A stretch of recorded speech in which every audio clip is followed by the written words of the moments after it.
Assalamu alaikum wa rahmatullahi wa barakatuh. Just imagine if we perform Salah while understanding every single word. Our prayer will become more impactful, a source of peace for the heart, a means to awaken the soul. Alhamdulillah, we are launching a new course for you.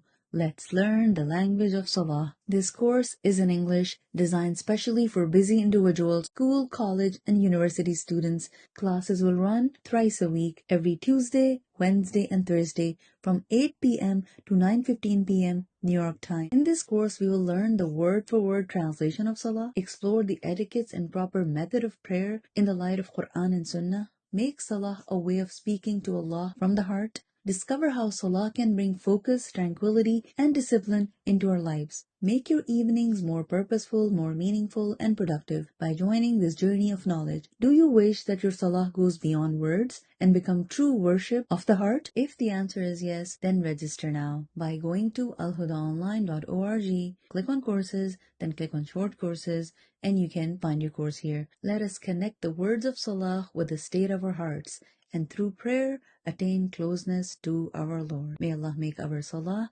coolness of our eyes and grant us the ability to perform Salah in accordance with the Sunnah. Ameen. رب اجعلني مقيم الصلاة ومن ذريتي ربنا وتقبل دعاء